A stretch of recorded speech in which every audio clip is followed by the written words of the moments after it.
नमस्कार, स्वागत है आपका 99 न्यूज में और इस वक्त आपके साथ मैं हूं दीपाली श्री। देश में बीते 24 घंटे में कोरोना के 67,708 नए मामले सामने आए हैं। इस दौरान देश में 680 लोगों की कोरोना से मौत हुई है। भारत में कोरोना के कुल मामलों की बात करें तो अब तक 73,07,098 मामले सामने आ चुके हैं। इनमें से 63,83,442 लोग ठीक हो चुके हैं। देश में कोरोना के सक्रिय मामलों की संख्या 8,12,390 है। कोरोना से मौत का आंकड़ा बढ़कर 1,11,266 तक पहुंच गया है।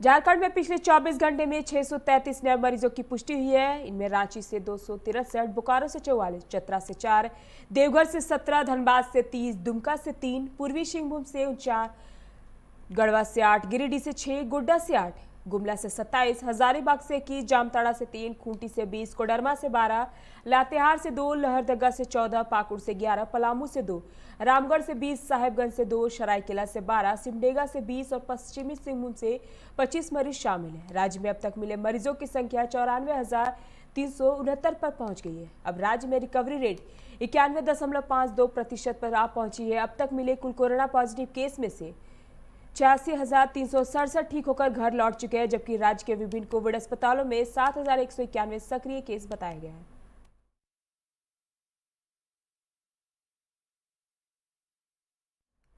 आरक्षण रोस्टर का पालन नहीं किए जाने की वजह से रिम्स में पूर्व में हुई 362 नर्सों की नियुक्ति को रद्द कर दिया गया है।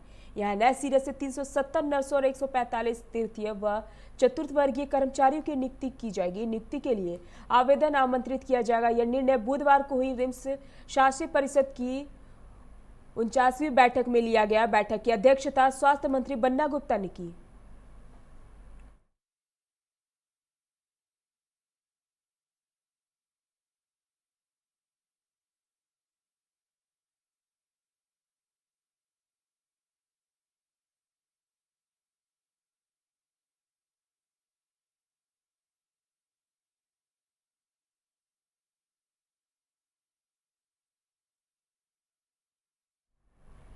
कोलेबिरा थाना क्षेत्र स्थित जामटोली कॉलोनी के पास गुरुवार सुबह मजदूरों से भरी एक पिकअप वैन सड़क किनारे पलट गई। हादसे में 6 मजदूर गंभीर रूप से घायल हो गए, जिनका सामुदायिक स्वास्थ्य केंद्र में प्राथमिक इलाज किया जा रहा है। फिर सिमडेगा सदर अस्पताल रेफर कर दिया गया है। घटना सिमडेगा रांची रोड की है। पिकअप वैन सवार सभी मजदूर पश्चिम बंगाल के मुर्शिदाबाद के रहने वाले हैं। वे सभी काम के लिए पिकअप वैन से उड़ीसा के सुंदरगढ़ जा रहे थे। इसी दौरान रांची सिमडेगा मार्ग पर सामने से अचानक एक ट्रक के आ जाने से पिकअप वैन के चालक ने अपना नियंत्रण खो दिया, जिससे पिकअप वैन सड़क किनारे पलट गई।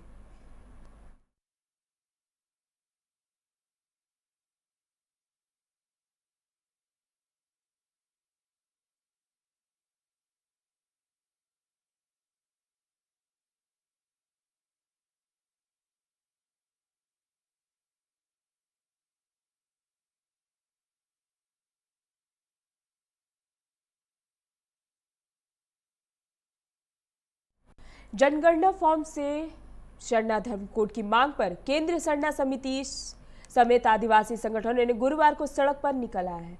लोगों ने राज्यव्यापी चक्का जाम किया है। इससे रांची का अल्बर्ट एक्का चौक पूरी तरह से जाम हो गया। बड़ी संख्या में पुलिस बल मौजूद है। हालांकि प्रेस, दूध वाले, एम्बुलेंस और स्कूल बस समेत आवश्यक सेवाओं को मुक्त रखा गया है। रांची, गुमला समेत पूरे राज्य के हाईवे, जिले और शहर के एंट्री पॉइंट को जाम किया गया है। वहीं रांची के अल्बर्ट एक्का चौक में बुधवार की शाम मसाल जुलूस भी निकाला गया था।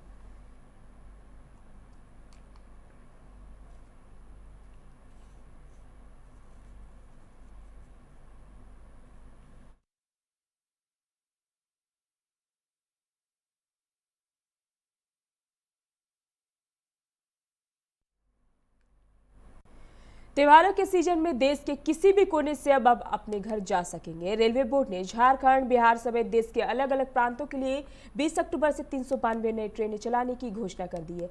अपने अपने हिसाब से रेलवे जोन ने ट्रेनों की समय सारणी भी तय कर ली है। दुर्गा पूजा से छठ के बीच चलने वाली ये सभी ट्रेनें स्पेशल ट्रेन होंगी। रेलवे बोर्ड ने कहा कि यह ट्रेन 20 अक्टूबर से 30 नवंबर के बीच फेस्टिवल स्पेशल ट्रेन के रूप में चलेगी। बोर्ड ने ट्रेनों की पूरी लिस्ट जारी कर दी है।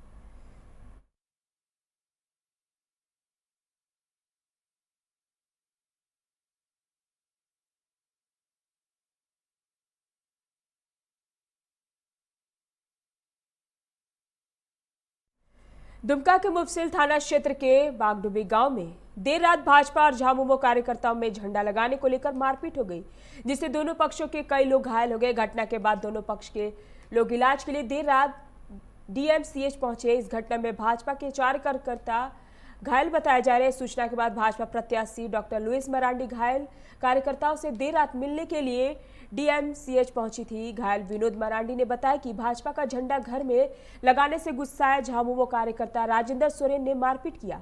विनोद ने बताया कि वे लोग मेरी बहन के साथ भी मारपीट की है। पुलिस देर दोनों से पूछताछ की जा रही है। बीजेपी का झंडा क्यों लगाया है? ओए कौन बाबू? राजेंद्र सोरेन।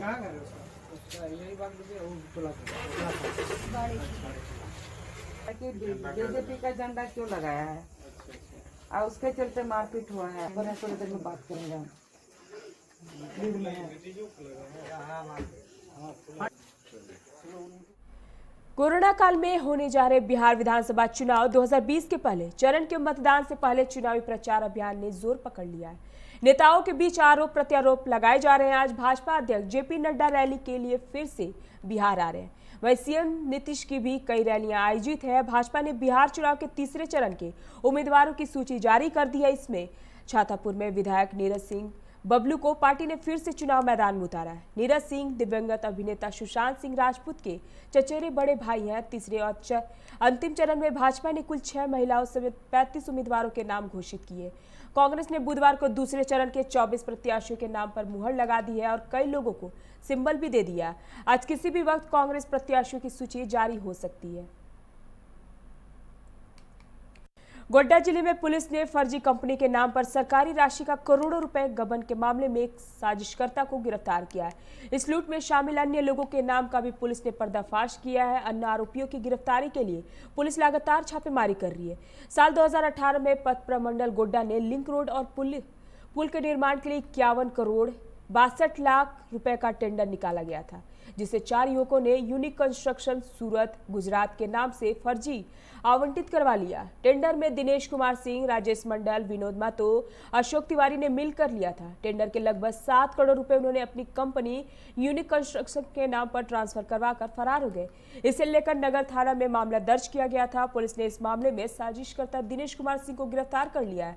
एसपी वाईएस रमेश ने बताया कि गिरफ्तार अभियुक्त पर पूर्व में जिले के कई थानों में 10 से अधिक संगीन मामले दर्ज है। इतनी बड़ी रकम की हेराफेरी में और भी कई लोग शामिल हैं, जिसमें बैंक और संबंधित विभाग से जुड़े अधिकारियों पर भी शक की सुई जाने की संभावना है।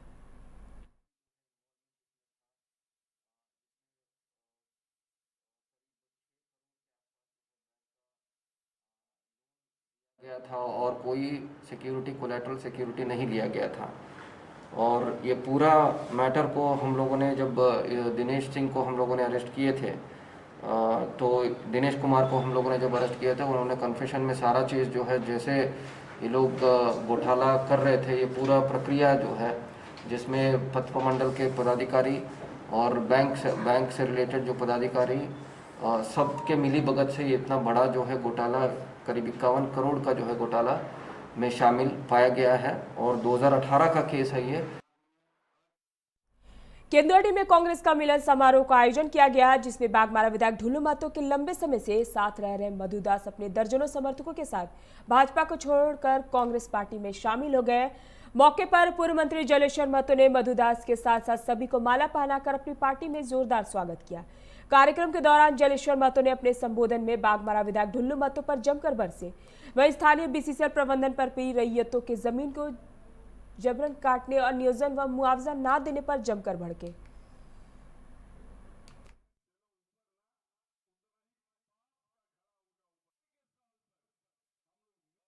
मधु दास और उसके भाई, उसके परिवार और उनके जितने समर्थक उसके सम्मान में था और यहाँ जो अन्याय है उसके खिलाफ में था। बेरोजगार युवाओं को रोजगार के सवाल पर था। यहाँ के किसान का जो जमीन जो कर रहे हैं कि काट रहा था, उस पे जो है जमीन कटा है, उसको न्याय मिलना चाहिए ना, इसके लिए था। पूरे बागमारा में जो अशांत का माहौल था, हम लोग घूम घूम के इसको अमन चैन दे रहे हैं। बेरोजगारों को विश्वास दिला रहे हैं कि आपको रोजगार मिलेगा, कोई भूखा नहीं मरेगा यहाँ। झरिया के सुदामडी थाना क्षेत्र अंतर्गत न्यू माइंस कॉलोनी में बीसीसीएल कर्मी हरिवंश शर्मा एसबीआई बैंक चासनाला से 1 लाख रुपए निकालकर टीवीएस मोटरसाइकिल संख्या JH10BS 2503 से न्यू माइंस कॉलोनी अपने घर के बाहर पहुंचे, तभी उनका पीछे कर रहे बाइक पर सवार 2 नकाबपोश अपराधियों ने उनके हाथ से पॉलिथीन में भरा 1 लाख रुपए चेकबुक पासबुक की लूट कर भाग निकले। लूट की घटना की सूचना मिलते ही सुदामडी पुलिस घटनास्थल पर पहुंची और जांच पड़ताल में जुटी हुई है।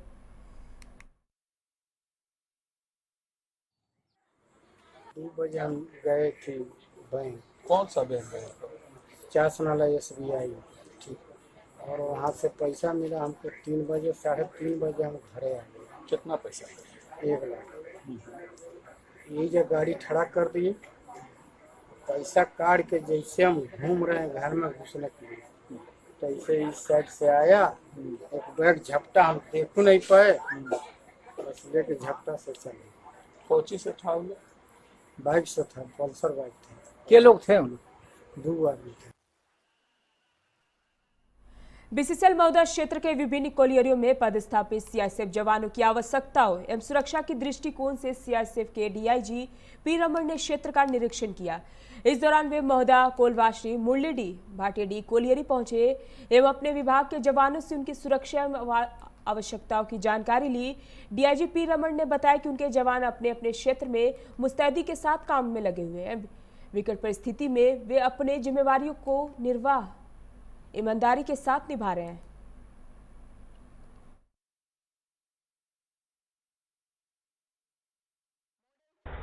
हमारा सालाना वार्षिक जो इंस्पेक्शन होता है हर जगह का, उसमें हम 100% जितने भी ड्यूटी पोस्ट हैं जहाँ पे बल सदस्य इतनी मुश्किलात के बीच में ड्यूटी कर रहे हैं, उन सब जगह जाते हैं और उनका भी बड़ा मनोबल बढ़ता है जब उनके अधिकारी जाते हैं। जैसे कि कई जगह पे कि आपको पूरा कीचड़ के अंदर से होके जाना पड़ता है, वहाँ पे ऐसे कठिनाई वाली जगहों में लड़के लोग ड्यूटी कर रहे हैं। और इलेक्शन का टाइम है, बिहार इलेक्शन है, 7-7, 8-8 कंपनियाँ बाहर गई हुई हैं, पूरा हिंदुस्तान वहाँ की तरफ लगा हुआ है, आपको मालूम है। ऐसे में लड़के लोग बेचारे जहाँ 8 घंटे की ड्यूटी करनी होती है वहाँ 12-12 घंटे की ड्यूटी कर रहे हैं, तो उसमें उनका मनोबल बढ़ाना बहुत ज़रूरी होता है। धनबाद में झारखंड खुदरा शराब विक्रेता संघ ने अपनी विभिन्न मांगों को लेकर आज से शराब दुकानों को बंद कर दिया है। शराब खुदरा विक्रेता संघ ने स्पेशल एक्साइज ड्यूटी और विलंब शुल्क में हुए वृद्धि को विभाग से घटाने की मांग कर रहे हैं।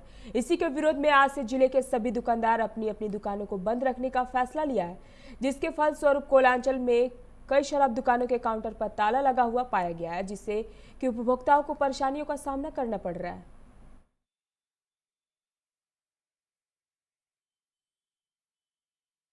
अखबार से जानकारी मिला कि शराब दुकानदार अपने किसी मांग को लेकर हड़ताल पर है।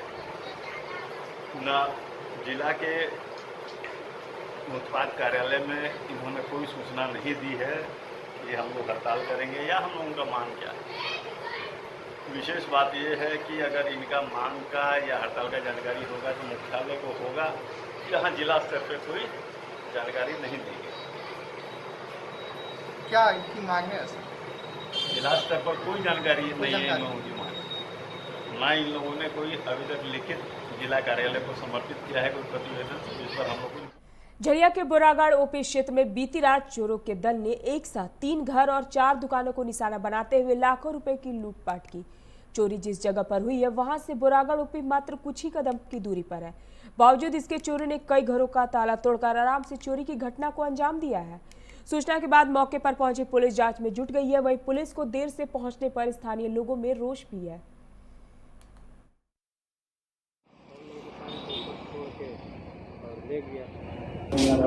भोज में गए हुए थे, यहाँ पास ताला लगा के, तो रात में यहाँ पास चोरी हुआ। तो लोकल यहाँ पास आते हैं फूल तोड़ने के लिए, तो वही चढ़े हुए थे फूल तोड़ने के लिए, तो देखा तो ताला वाला सब टूटा हुआ था। वही जाके बोरागढ़ में हम लोग रहते हैं, ये मौसी घर हुआ मेरा, तो वही जाके इन्फॉर्म किया कि यहाँ पर सब ताला वाला टूटा हुआ है। तो हम लोग आए, फिर मौसी को अपने फ़ोन किए कि यहाँ पर सब चोरी वोरी हो गया है। सब गहना वगैरह जितना था सब लेके गया है। तो कोई नहीं था, तो रात में कल चोरी हो गई है। तो कुछ यहाँ से जो थाना है कितने दूरी है? यहाँ से 0.5 किलोमीटर भी नहीं है, बहुत नज़दीक है थाना। कितने घर में यहाँ लगभग चोरी हुआ? लगभग 4 से 5 घर में चोरी हुई है आज। पुलिस आई थी क्या? पुलिस आई थी, पुलिस आई, वो अपना वेरिफिकेशन करके चली गई, बोल रही थी, और उल्टा दूसरे पे ही दबाव डाल रही है कि आप लोग कहाँ गए थे, सब क्यों गए थे, कहाँ गए थे। सर हम बता नहीं सकते हैं, अब रात में हुआ है। क्या क्या सामान ले गया है? अब सामान क्या ले गया है, चावल उवल ले गया है और खुदरा सामान ले गया है, तेल फेल ले गया है। अच्छा, बगल में थाना है, क्या कहेंगे? क्या कहेंगे, देखिए रहे आप लोग, मीडिया से बढ़ के थोड़े कोई हम लोग बता सकते हैं ज़्यादा। अच्छा ये बताइए कि अवैध शराब दुकान भी कई है यहाँ पे जो जमघट लगा के रहते हैं? जी हैं। रात में लगभग हमारे क्षेत्र में 6 से 7 घर में चोरी हुआ है, जिसमें हमारे घर भी शामिल है। मेरे घर से लगभग 5 से 6 हज़ार रुपया नगद लेकर गए हैं और छोटे जेवर वगैरह भी लेकर गए हैं, और साथ ही कुछ नए नए कपड़े थे वो सब साथ में लेकर के चले गए। तो आप लोग किस रूम में सोए हुए? जी हम लोग जिस रूम में सोए हुए थे, और जिस रूम में चोरी हुआ उस रूम में ताला लगा हुआ था। 2 रूम में हुआ है, दोनों रूम में 2-2 ताले लगे हुए थे। ताला को तोड़ दिया? जी बिल्कुल, ताला को ऐसा तोड़ा है कि बहुत खतरनाक तरीके से तोड़ा गया। भारत की कम्युनिस्ट मार्क्सवादी पार्टी ने सरकार द्वारा पारित कृषि और किसान विरोधी बिल तथा अनपढ़ बनाने वाली नई शिक्षा नीति, स्वास्थ्य सेवा का बंटाधार करने वाली नेशनल डिजिटल हेल्थ मिशन, पर्यावरण के प्रभाव का आकलन करने की बाध्यता खत्म करने, नया खनन रेगुलेशन सहित कई मुद्दों को लेकर प्रदर्शन किया गया। धनबाद के गोल्फ मैदान से जुलूस की शक्ल में निकले भाकपा कार्यकर्ताओं ने नारेबाजी करते हुए शहर के रणधीर वर्मा चौक तक भ्रमण कर केंद्र सरकार की नीतियों का विरोध किया। में जो परिस्थितियां बनी हैं, खास करके कानून व्यवस्था का जो सवाल खड़ा हुआ है, अभी जिस तरह से अपराधी का मनोबल हाई हुआ है, ये एक गंभीर चिंता का विषय है।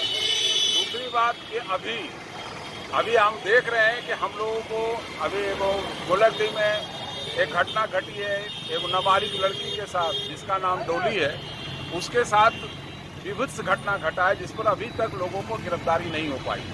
वो एक बड़ा मुद्दा है। दूसरी बात है कि जो जल संकट गहराया है पूरे जिला में, और जिस तरह से पानी को लेकर एक परेशानियां बढ़ी हैं, वो एक गंभीर चिंता का विषय है। अभी के बुलेटिन में फिलहाल इतना ही। तमाम खबरों के लिए आप बने रहे 99 न्यूज के साथ। नमस्कार।